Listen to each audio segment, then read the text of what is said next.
केंद्रीय मंत्र्यांच्या सोशल मीडियाचा अहवाल समोर. पोस्ट, लाईक, फॉलोअर्स आणि एंगेजमेंटमध्ये पंतप्रधानांचा अव्वल नंबर, तर सोशल मीडियावर अधिक ॲक्टिव्ह राहण्याचा पंतप्रधानांचा मंत्र्यांना सल्ला. केंद्रीय गृहमंत्री अमित शहा 21 आणि 22 ऑगस्टला पश्चिम बंगाल दौऱ्यावर. सीमा सुरक्षेसंदर्भात अनेक कामांचं करणार उद्घाटन. सिलिगुडीच्या सीमेवरील जवानांशी साधणार संवाद. केंद्रीय मंत्रिमंडळ बैठकीमध्ये पश्चिम बंगाल, ओडिशा, तमिळनाडू आणि आंध्र प्रदेशात जाणाऱ्या 4 बहुमार्गी रेल्वे प्रकल्पांना मंजुरी. 9,450 कोटी खर्च करण्याची सरकारची तयारी. मध्य प्रदेशात सुरू असलेल्या केन बेतवा प्रकल्पाविरोधात सत्याग्रह करणाऱ्या आदिवासी बांधवांना काँग्रेसचा पाठिंबा. आंदोलन करणाऱ्यांना आदर आणि पाठिंबा मिळायलाच हवा, राहुल गांधींचं वक्तव्य.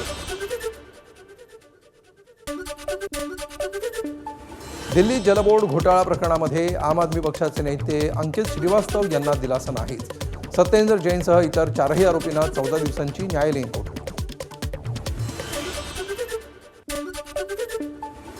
नंदुरबार व्हायरल ऑडिओ रेकॉर्डिंग प्रकरणामध्ये अटकेत असणाऱ्या विजय चौधरींना जामीन मंजूर. माजी खासदार हिना गावित यांच्या भावानं दिलेल्या तक्रारीवरून दाखल झाला होता गुन्हा.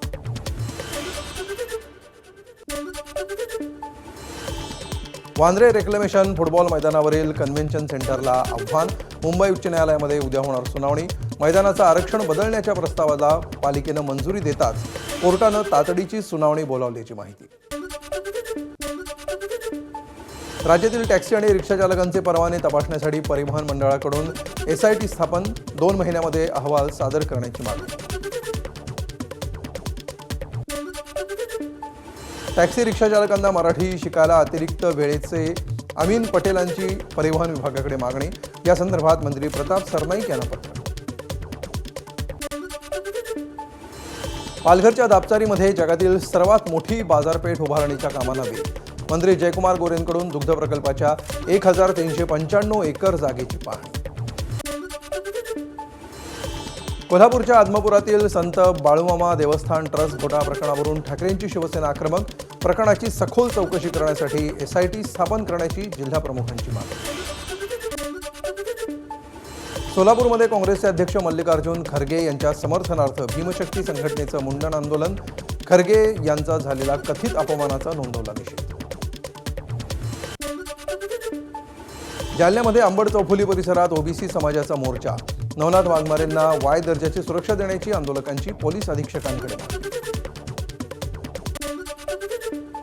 वर्ध्यात आदिवासी विद्यार्थ्यांचं विभागीय कार्यालयात आंदोलन. मूलभूत हक्कांवर गदा आणणारा शासन निर्णय रद्द करण्याची मागणी. तर मंत्री अशोक उईकेंनी राजीनामा द्यावा, विद्यार्थ्यांचा आक्रोश. अकोला जिल्हा परिषदेच्या प्राथमिक शाळेमध्ये शिक्षकांची कमतरता. 25 विद्यार्थ्यांच्या पालकांनी घेतला शाळा बदलण्याचा निर्णय. शिक्षक भरती संदर्भात निवेदन देऊनही शिक्षण विभागाचं दुर्लक्ष. नाशिकमध्ये कुंभमेळ्याच्या पार्श्वभूमीवर उपजिल्हा रुग्णालय त्र्यंबकेश्वर गावातून स्थलांतरित. रुग्णांची गैरसोय तर नागरिकांचा संताप. सांगलीमध्ये FDAची मार्केट यार्डात छाप. भेसळ गूळ विक्री करणाऱ्या मितेश सेल्स कॉर्पोरेशनमधील 4.5 लाखांचा मुद्देमाल जप्त. छत्रपती संभाजीनगरमध्ये राज्यपाल केसरी बैलगाडा शर्यतीचा थरार. सम्राट आणि शंकर या बैलजोडीचा विजय. 560 बैलगाड्यांचा शर्यतीत समावेश.